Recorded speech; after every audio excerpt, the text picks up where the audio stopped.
बिस्मिल्लाहिर्रहमानिर्रहीम। अस्सलाम वालेकुम माय यूट्यूब फैमिली, क्या हाल है? उम्मीद है आप सब लोग अल्लाह के फ़ज़ल से ठीक ठाक होंगे।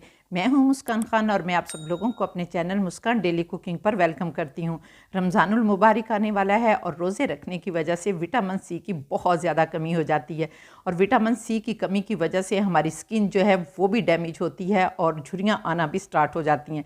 लेकिन रमज़ानुल मुबारक की बरकतों की वजह से हमारे चेहरे पर जो एक नूर होता है वो बरकरार रहता है, लेकिन इस नूर को मज़ीद इन्हेंस करने के लिए हमें विटामिन सी की ज़रूरत होती है। लेकिन विटामिन सी जो है वो लीमू और ऑरेंजेस में पाया जाता है और अनफॉर्चुनेटली जब रमज़ान शरीफ आता है तो ये दोनों चीज़ें जो हैं वो बहुत ज़्यादा महंगी हो जाती हैं और हमारी पहुंच से बाहर हो जाती हैं। और दूसरे ये कि अगर हम विटामिन सी लेना चाहते हैं तो ये चीज़ें हमें बाज़ौक़ात अवेलेबल ही नहीं होती।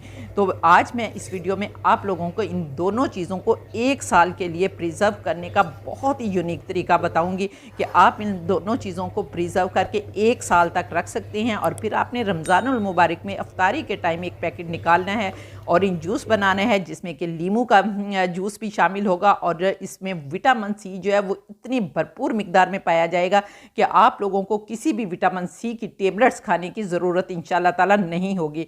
और ये इतना टेस्टी होगा और इसको प्रिज़र्व कैसे करना है और इसके टेस्ट को इन्हेंस कैसे करना है, ये सब कुछ स्टेप बाय स्टेप इस वीडियो में मैं आज आप लोगों को बताने वाली हूँ। इसलिए वीडियो को आपने आखिर तक ज़रूर देखना है ताकि कोई भी पॉइंट आपसे मिस ना हो और आप रमज़ानुल मुबारक के इस मुबारक महीने में इन दोनों चीज़ों से फ़ायदा भी उठा सकें और नेक्स्ट डे फ्रेश होकर आप दोबारा से रोज़ा रखें और भरपूर तरीके से अपनी इबादत करें और अल्लाह को याद करके अपनी मुश्किलों की आसानी के लिए अल्लाह ताला से गिड़गिड़ा कर दुआ मांगे और अल्लाह ताला इंशाल्लाह ताला, मुझे पूरी उम्मीद है कि अल्लाह ताला आपको इसका ज़रूर अजर देगा। तो चलिए रेसिपी स्टार्ट करते हैं और देख लेते हैं कि इन दोनों चीज़ों को हमने किस तरह से प्रिज़र्व करना है।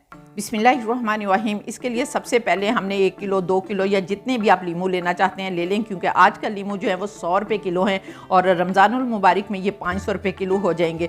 और इनको लेने के बाद आपने इनको अच्छी तरह से धोना है, साफ़ करना है। वो किस तरह से करना है कि आपने एक बड़ा सारा प्याला लेना है, उसमें आपने 1 किलो के करीब पानी डालना है।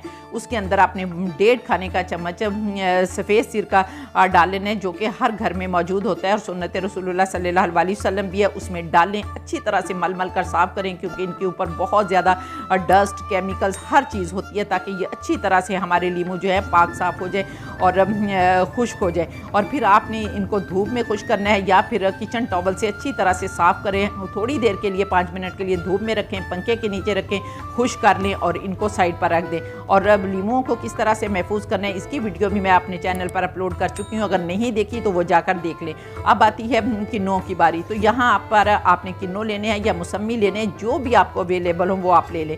और 1 किलो ले लें, 2 किलो ले लें, जितने लेना चाहते हैं ले लें। यहाँ पर मैंने 2 किलो लिए हैं तो इसके लिए भी हम एक बड़ा सारा बर्तन लेंगे, उसके अंदर 1 किलो या 2 किलो पानी डालेंगे और उसके अंदर हम 1 टीस्पून भरकर बेकिंग सोडा डालेंगे। बेकिंग पाउडर नहीं, बेकिंग सोडा डालना है। आपने अच्छी तरह से आपने मिक्स करना है। मिक्स करने के बाद आपने अपने ऑरेंजेस को डाल देना है। यहाँ पर मेरे पास मौसमी है क्योंकि मौसमी जो होते हैं उनका बहुत ही मीठा टेस्ट होता है और जो ऑरेंजेस होते हैं दूसरे वाले माल्टे जिनको कहते हैं वो थोड़े से खटास में होते हैं। तो जो भी आपको अवेलेबल है आप ले सकते हैं, इससे कोई फ़र्क नहीं पड़ता। तो यहाँ पर भी अब हमने इनको मल कर बहुत अच्छी तरह से साफ़ करना है ताकि हर किस्म की गर्दो गुबार जो भी केमिकल्स वगैरह इनके ऊपर हों वो अच्छी तरह से साफ़ हो जाए। बहुत मल कर खुले पानियों से आपने धोना है और खुले पानियों से धोने के बाद फिर इसी तरह से आपने जिस तरह लेमन आपने साफ़ किए थे किसी भी टॉवल से आपने अच्छी तरह से खुश्क कर लेने हैं और हल्का सा पंखे के नीचे रखें या धूप में रखें और इनको खुश्क कर लें। अब दोनों चीज़ें जो हैं वो हमारे पास तैयार हो चुकी हैं माशाल्लाह अल्हम्दुलिल्लाह। अब हमने क्या करना है कि यहाँ पर रेशो होगी 2 किलो आपने लेने हैं। अगर माल्टे हैं तो वो ले लें, अगर मौसमी है तो वो ले लें। और अगर एक बड़ा सारा लेमन है तो आपने वो ले लेना है। 2 किलो लेने हैं और 1 लेमन लेना है, ये रेशो आपने रखनी है। और इनको आपने स्लाइसिस में पहले आपने लेमन को स्लाइसिस में काटना है और फिर आपने 1 किलो लेना है और उसको आपने स्लाइसिस में छिलके समेत आपने स्लाइसिस में काट लेना है जिस तरह आपको वीडियो में नज़र आ रहा है। इस तरह से काटने के बाद आपने दूसरा किन्नो लेना है और उसको आपने छील लेना है, उसके छिलके उतार देने हैं और ऊपर से जो वाइट थ्रेड्स वगैरह होते हैं किन्नों के ऊपर वो भी आपने उतार देने हैं। और उतारने के बाद उस किन्नों को भी आपने इसी तरह स्लाइसिस में काट लेना है। काटने के बाद आपने जो लीमू काट कर रखे थे उनके बीज भी निकाल लेने हैं। जो आपने पहले छिलके वाला किन्नो काट के रखा था स्लाइसिस में, उसके भी बीज निकाल लेने। इस तरह सब के आपने बीज निकाल कर रख लेने हैं, ठीक है। अब आपने इनको प्रिजर्व कैसे करना है कि वो देखें। यहाँ पर आप इस तरह का जिप लॉक बैग भी ले सकते हैं और जो आम चॉपर हमारे घरों में होते हैं आप वो भी ले सकते हैं, कोई टेंशन लेने वाली ज़रूरत नहीं है। अगर आप लोगों के पास जिप लॉक बैग नहीं है तो फिर भी आपने परेशान नहीं होना। घर में बहुत ही सब्ज़ी वाले शॉपर आते हैं या कोई भी हम ग्रॉसरी लेकर आते हैं तो बहुत नीट एंड क्लीन शॉपर होते हैं, वो ले लें। तो उसके अंदर आपने अब इसी रेशो से स्लाइसिस डालने हैं एक पैकेट में, ठीक है। एक पैकेट में डालने हैं, मैं बार बार आप लोगों को कह रही हूँ कि इसी रेशो को आपने एक पैकेट में डालना है और फिर आपने एक पैकेट निकाला करना है और उसका आपने जूस बनाना है। यहाँ पर देखें माशाल्लाह अल्हम्दुलिल्लाह अब हम इसके अंदर डाल दिए हैं मैंने, ये देखें मैंने 2 पैकेट बना लिए हैं। अब हमने इन पैकेट्स को फ्रीज़र में रख देना है। आज मैं इन पैकेट्स को फ्रीज़र में रखूँगी और इंशाल्लाह ताला 6-7 दिन के बाद आपको निकाल कर दिखाऊँगी ताकि आपको यकीन हो जाए कि आप इनको साल भर के लिए भी रखेंगे तो इंशाल्लाह ताला इनमें कोई भी फंगस नहीं लगेगी, कोई कुछ नहीं होगा। जब आपका दिल किया करे आप इनको निकाल कर जूस बना कर पी सकते हैं, क्योंकि बाज़ों का तब हमें किन्नो जो है वो इनका सीज़न ख़त्म हो जाएगा तो मिलेंगे ही नहीं, और इसी तरह लीमू भी जो हैं वो बाज़ औक़ात नहीं मिलते। तो ये सारी चीज़ें जो हैं अगर आपके पास स्टोर होंगी, फ्रीज़ होंगी तो आपको किसी भी किस्म की परेशानी नहीं होगी। अगर कोई मेहमान आए तो तब भी निकालें और जूस बनाएं और उनको पेश करें। तो चलिए अब 7 दिन के बाद मैं आप लोगों को नेक्स्ट दिखाती हूँ। बिस्मिल्लाहिर्रहमानिर्रहीम। आज देखें 7 दिन के बाद मैंने इन पैकेट्स को निकाला है। अब हम इनको 5-6 मिनट के लिए यहाँ पर पड़ा रहने देंगे ताकि थोड़ी सी इनकी बर्फ़ जो है वो मेल्ट हो जाए और फिर हम नेक्स्ट जो है वो प्रोसीजर करेंगे।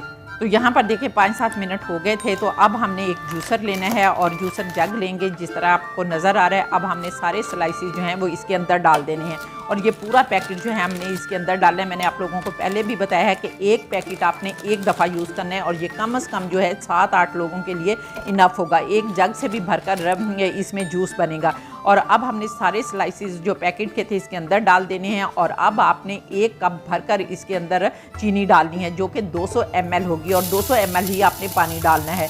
यहाँ पर दोनों की रेशो जो है वो आप बराबर रखेंगे, पानी भी उतना ही डालेंगे और चीनी भी उतनी ही डालेंगे। दोनों चीज़ें डालने के बाद अब आपने इसको अच्छी तरह से ग्राइंड कर लेना है। और यहाँ पर देखें मैं इसको इतना अच्छी तरह से ग्राइंड करूँगी कि बहुत फाइन आपने इसकी जो पेस्ट है वो बना लेनी है। और अगर अभी तक आप लोगों ने मेरे चैनल को सब्सक्राइब नहीं किया तो जल्दी से चैनल को सब्सक्राइब कर लें और साथ बने बेल बटन को ज़रूर दबा दें ताकि मेरी हर नई वीडियो का नोटिफिकेशन सबसे पहले आपको मिले और आप लोग मेरी यूज़फुल वीडियो से फ़ायदा उठा सकें। तो यहाँ पर देखें माशाल्लाह अल्हम्दुलिल्लाह हमारी पेस्ट जो है वो बनकर रेडी हो गई है। अब हमने एक बाउल लेना है और बाउल के ऊपर आपने एक स्ट्रेनर रखनी है और इस सारे मिक्सचर को आपने छान लेना अच्छी तरह से ताकि जो भी हमें पल्प चाहिए इसका, ये जो कुछ हमने बनाया है इसका हमें पल्प चाहिए, हमें छिलके वगैरह नहीं चाहिए। यहाँ पर जब हम छानेंगे तो आपने फिर दबा कर इसको नहीं निकालना, तो ताकि अगर दबा कर निकालेंगे तो जो बिटर टेस्ट होगा ना वो भी इसके अंदर चला जाएगा। तो हमें वो नहीं चाहिए, हमें सिर्फ इसका पल्प चाहिए। तो यहाँ पर हम इसी तरह से इसका पूरा पल्प निकाल लेंगे। ये देखें माशाल्लाह अल्हम्दुलिल्लाह हमारे पास पल्प जो है वो आ गया है। अब हमने करना है कि इसके अंदर 2 लीटर आपने पानी डालना है। यहाँ पर मेरे पास जो बर्तन है वो छोटा है, आप लोगों ने माप कर 2 लीटर इसके अंदर पानी डाल लेना है और पानी डालने के बाद आपने अच्छी तरह से इसको मिक्स करना है। और ये फिर आपका माशाल्लाह अल्हम्दुलिल्लाह जो ऑरेंज जूस है ये तैयार हो चुका है और इसको अफ्तारी में आप पिएँ तो बहुत मज़ा आएगा। लेकिन इसको टेस्टफुल कैसे बनाना है वो अब आप लोगों को टिप बताने लगी हूँ कि यहाँ पर आप लोगों ने इसके अंदर ½ टीस्पून काली मिर्च का पाउडर डाल लेना है और ½ टीस्पून के मुताबिक या फिर जितना भी आपको टेस्टफुल लगे, हस्बे ज़रूरत आपको लगे कि इतना नमक होना चाहिए, काला नमक डालना है। काला नमक और काली मिर्च डालेंगे तो आप यकीन करें कि इसका इतना टेस्ट जो है वो 100 गुना बढ़ जाएगा और इंशाल्लाह ताला जो भी पिएगा वो दाद दिए बगैर नहीं रह सकेगा। और दूसरे ये कि इसमें विटामिन सी देखें कितना है कि जो छिलकों में के अंदर विटामिन सी और मिनरल्स थे वो भी आपको मिल रहे हैं और जो जूसीस के अंदर थे, जो लेमन के अंदर थे, वो सब विटामिन आपको इसमें मिल रहे हैं। और ये देखिए माशाल्लाह अल्हम्दुलिल्लाह एक जग से भी ज़्यादा हमारा जूस जो है वो बनकर तैयार हो गया है। और काली मिर्च नमक डालने के साथ इसका टेस्ट इतना ज़्यादा बढ़ गया है कि मैं आप लोगों को बता नहीं सकती। आप लोग बनाएंगे पिएंगे और फिर मुझे कमेंट करके आपने बताना है कि आपको मेरी ये रेसिपी कैसी लगी। और माशाल्लाह अल्हम्दुलिल्लाह बेख्तियार कहने को दिल कर रहा है फ़ाबिया लाई रब्बी कुमत कज़ीबान कि मेरे परवरदिगार ने कितनी प्यारी प्यारी नेमतें दी हैं जिनको हम बनाते खाते और अल्लाह का शुक्र अदा करते हैं। तो उम्मीद है आपको मेरी ये रेसिपी पसंद आई होगी। अगर रेसिपी पसंद आई है तो जल्दी से वीडियो को लाइक करके फैमिली फ्रेंड्स के साथ शेयर कर दें और ज़्यादा से ज़्यादा शेयर करें क्योंकि ये सदका जारिया है ताकि रमज़ानुल मुबारक के मुबारक महीने में सब लोग इससे फ़ायदा उठा सकें। और इंशाअल्लाह ताला नेक्स्ट वीडियो में आपसे दोबारा मुलाकात होगी। तब तक के लिए अपना बहुत सारा ख्याल रखिए और मुझे भी अपनी दुआ में याद रखें और इसके साथ ही इजाज़त दें। अल्लाह हाफ़िज़।